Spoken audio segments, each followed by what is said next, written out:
저는 올해 65살입니다. 남편을 5년 전에 하늘나라로 보내고 혼자 살고 있어요. 자식들은 다 출가해서 각자 바쁘게 살고 있고 저는 그저 하루하루를 무료하게 보내고 있었죠. 그러던 중 동네 산악회에 가입하게 되었습니다. 혼자 있으면 자꾸 우울해지더라고요. 친구들도 하나둘 멀어지고 집에만 있으니 답답하고 외로워서 뭔가 해야겠다 싶었거든요. 사연 곧 시작합니다. 끝까지 함께 해주시고 구독, 좋아요는 큰 힘이 됩니다. 처음 산악회에 나갔을 때가 기억나네요. 다들 오랫동안 함께 해온 사람들이라 저 혼자 어색했습니다. 그런데 그날 한 분이 저에게 다가와 주셨어요. 김 선생님이라고 부르는 분이었는데 저보다 2살 위셨습니다. 키가 크고 단정한 모습에 목소리도 참 듣기 좋으셨어요. 산악회에선 베테랑이셨는지 다들 김 선생님 하면서 따르더라고요. 그분이 제게 말씀하시더군요. 처음 나오셨죠? 혼자 등산하시던 분 같은데 우리 산악회 어떠세요? 정말 자상하게 챙겨주시는 거예요. 등산화 끈 묶는 법부터 시작해서 배낭 매는 법, 지팡이 사용법까지 하나하나 알려주시고요. 다른 회원들에게도 저를 소개해 주시면서 잘 부탁한다고 인사까지 시켜주시더라고요. 산을 오르면서도 계속 제 옆에서 페이스를 맞춰주셨습니다. 힘들면 쉬어가자고 하시고 물도 챙겨주시고요. 오랜만에 이렇게 세심하게 배려받으니까 마음이 따뜻해지더라고요. 하산 후에는 회원들끼리 식사를 하는데 그때도 제 옆자리에 앉으셔서 이런저런 이야기를 나누었어요.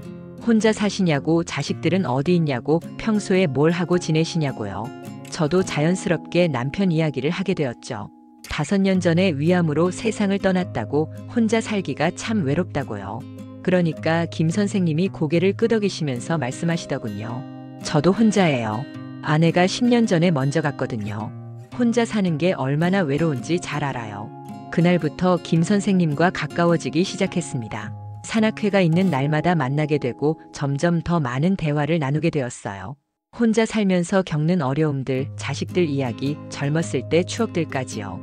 특히 김 선생님은 말씀을 참 잘하셨어요. 유머도 있으시고 배려심도 깊으시고요. 무엇보다 저를 한 사람으로 존중해 주시는 게 느껴졌습니다. 오랜만에 누군가에게 특별한 관심을 받는다는 느낌이었죠.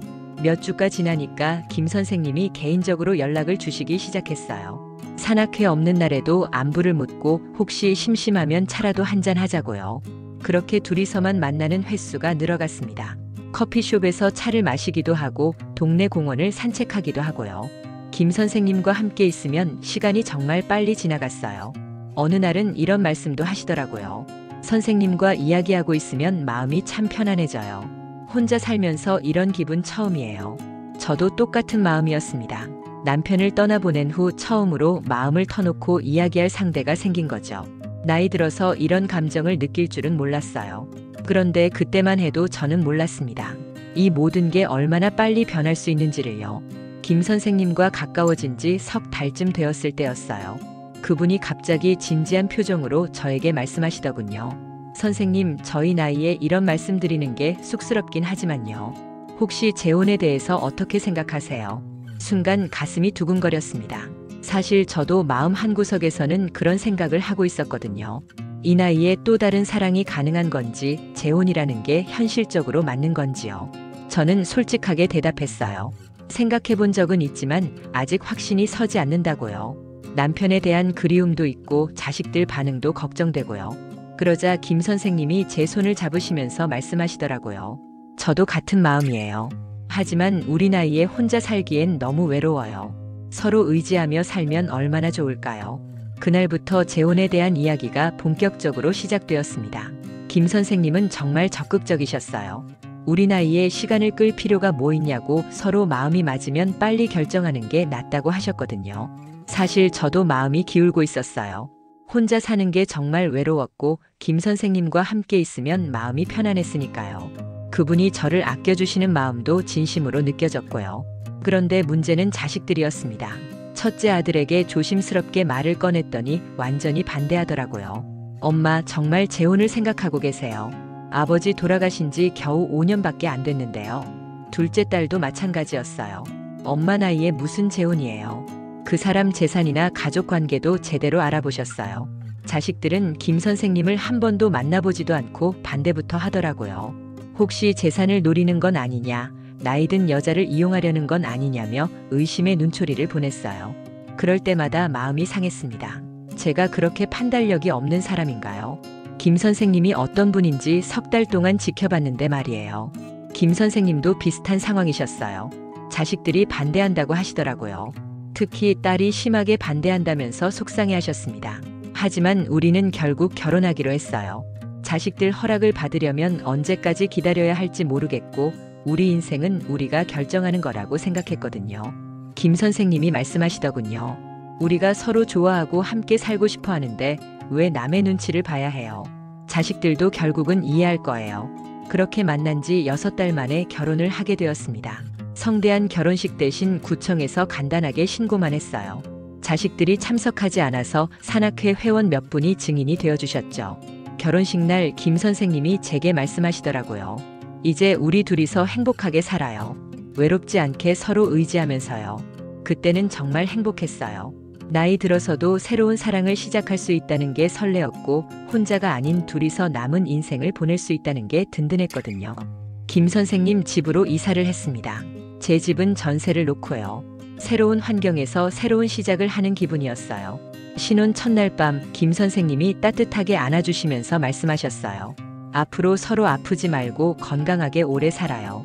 그때만 해도 저는 정말 행복한 결혼 생활이 시작될 거라고 믿었습니다. 하지만 불과 석 달 후 모든 게 달라지기 시작했어요. 결혼 후 처음 2달은 정말 행복했어요. 김 선생님은 다정한 남편이었고 저도 오랜만에 누군가를 돌볼 수 있어서 기뻤죠. 아침에 함께 일어나서 산책하고 식사 준비하고 저녁에는 차라도 마시며 하루 이야기를 나누고요. 산악회도 함께 나갔습니다. 부부가 되어서 나타나니까 회원들이 축하해 주시더라고요. 보기 좋다고 서로 잘 어울린다고 하면서요. 그런데 석 달째부터 뭔가 달라지기 시작했어요. 처음에는 아주 사소한 변화였습니다. 김 선생님이 핸드폰을 자주 보시더라고요. 그것도 저 몰래 말이에요. 전에는 핸드폰이 울리면 자연스럽게 제 앞에서 받으셨는데 어느 순간부터는 다른 방으로 가서 통화하시는 거예요. 처음엔 별 생각 없었어요. 남자들끼리 하는 이야기가 있을 수도 있고 예전 직장 동료들과의 연락일 수도 있다고 생각했거든요. 하지만 점점 이상해지더라고요. 산악회 모임이 있는 날에도 갑자기 못 간다며 빠지시는 일이 많아졌어요. 몸이 아프다고 하거나 급한 일이 생겼다고 하시면서요. 어느 날은 제가 혼자 산악회에 가게 되었는데 다른 회원분이 이상하다는 표정으로 물어보시더라고요. 김 선생님은 어디 가셨어요? 요즘 자주 안 보이시네요. 저도 그제야 깨달았어요.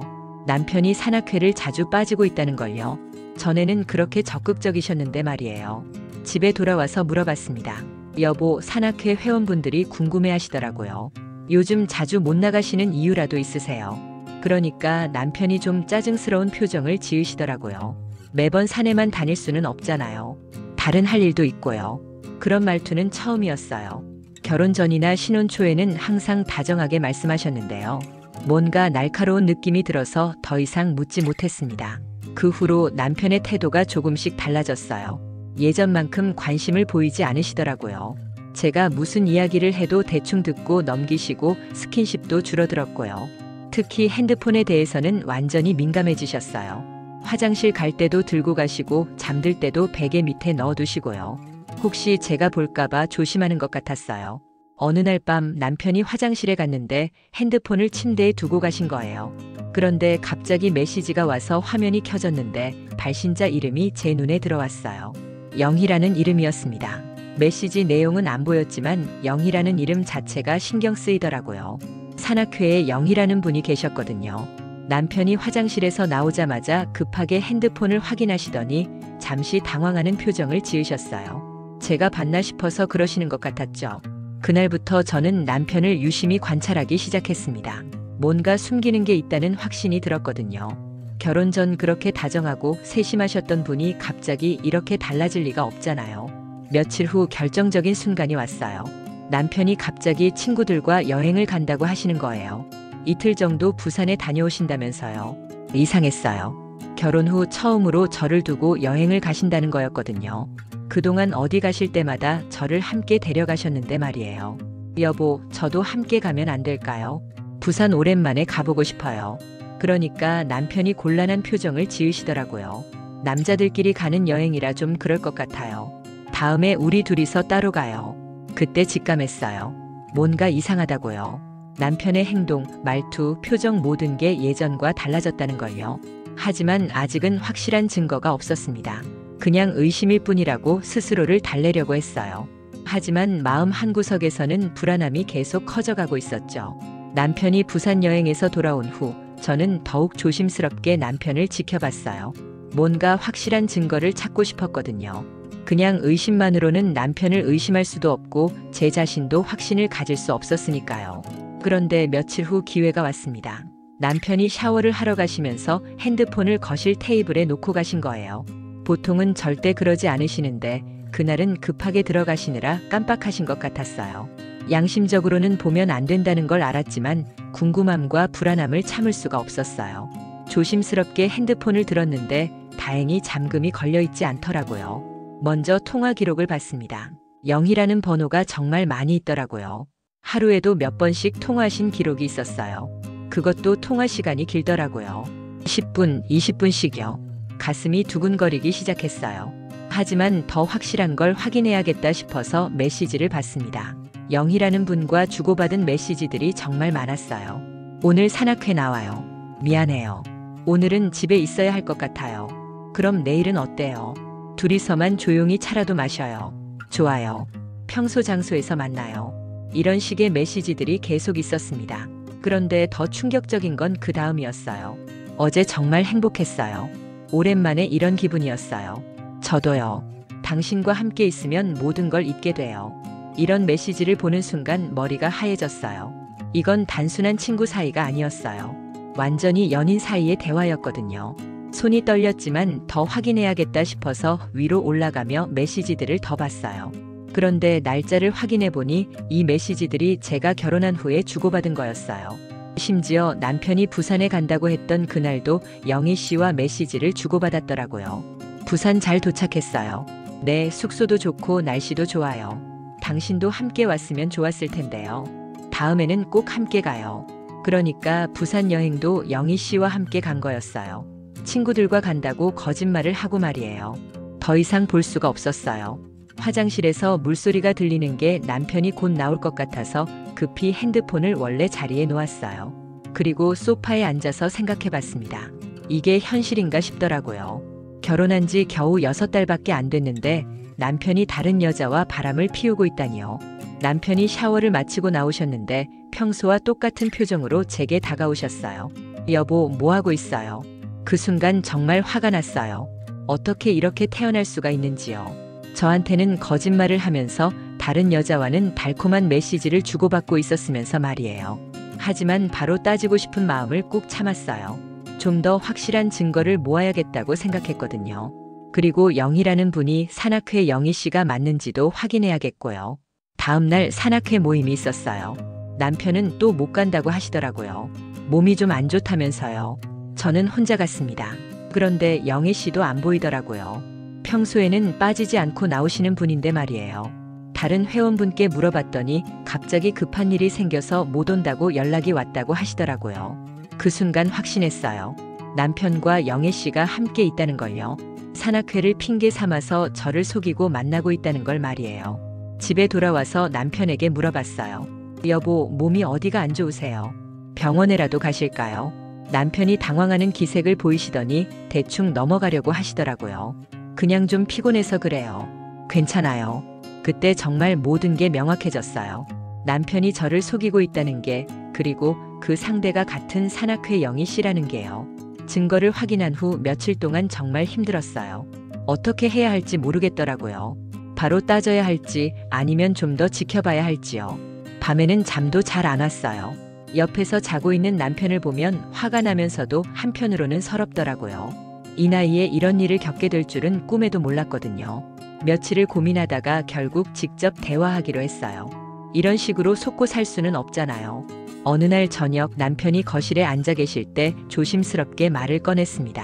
여보, 저희가 솔직하게 이야기 좀 해야겠어요. 남편이 고개를 들으시더니 뭔가 불안한 표정을 지으시더라고요.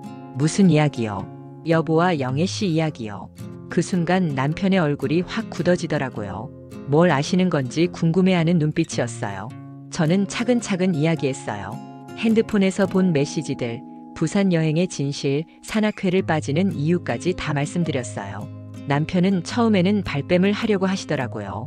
오해라고, 그냥 친구 사이라고요. 하지만 제가 구체적으로 메시지 내용까지 말하니까 더 이상 부인할 수 없으시더라고요. 결국 남편이 인정하셨어요. 정말 죄송해요. 이런 일이 생길 줄 몰랐어요. 그때 남편이 하신 말씀이 더 충격적이었어요.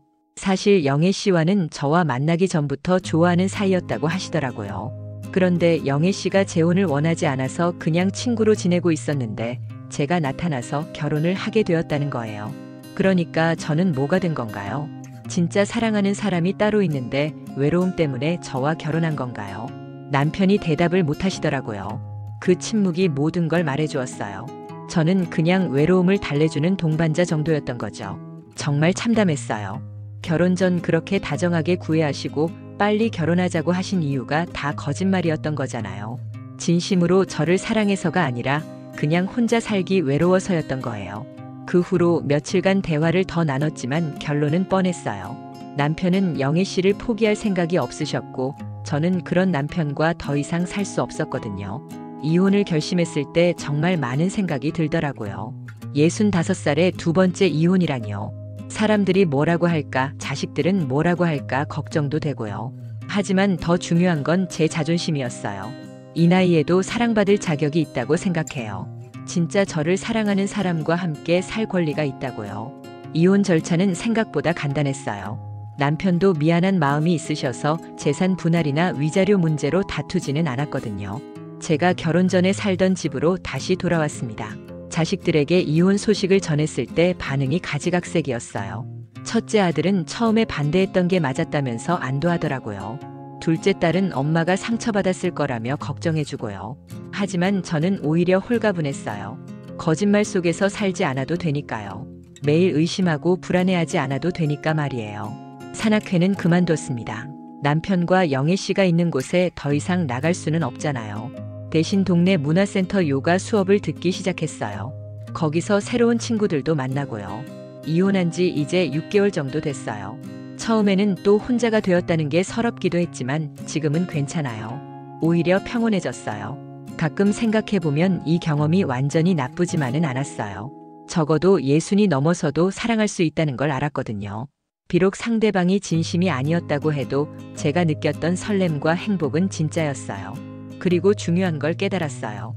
혼자 사는 게 외롭긴 하지만 거짓된 관계 속에서 사는 것보다는 훨씬 낫다는 걸요. 진짜 나를 사랑하는 사람이 나타날 때까지 기다리는 게 맞다는 걸 말이에요. 요즘은 새로운 취미도 생겼어요. 독서 모임에도 나가고 봉사활동도 하고요. 바쁘게 지내다 보니 외로울 틈이 없더라고요. 혹시 저와 비슷한 상황에 계신 분들이 있다면 말씀드리고 싶어요. 황혼재혼 자체가 나쁜 건 아니에요. 하지만 너무 성급하게 결정하지는 마세요.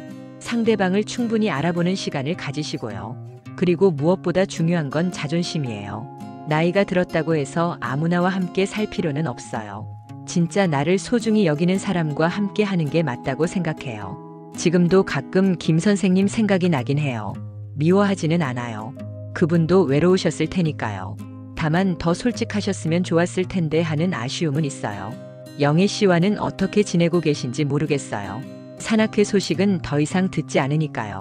그분들이 행복하시다면 그것도 좋은 일이겠죠. 저는 이제 새로운 인생을 살고 있어요. 혼자서도 충분히 행복할 수 있다는 걸 배우고 있고요. 언젠가 정말 좋은 사람을 만나게 될지도 모르지만 그게 아니어도 괜찮아요. 제 나이에 이런 일을 겪게 될 줄은 몰랐지만 이것도 인생의 한 부분이라고 생각해요. 덕분에 더 현명해졌고 더 단단해졌거든요. 여러분도 혹시 비슷한 일을 겪고 계시다면 너무 자책하지 마세요. 사랑에는 나이가 없지만 그만큼 신중해야 한다는 것도 잊지 마시고요. 오늘 제 이야기를 들어주셔서 고맙습니다. 다음에 또 좋은 이야기로 찾아뵐게요. 모두 건강하시고 행복하세요.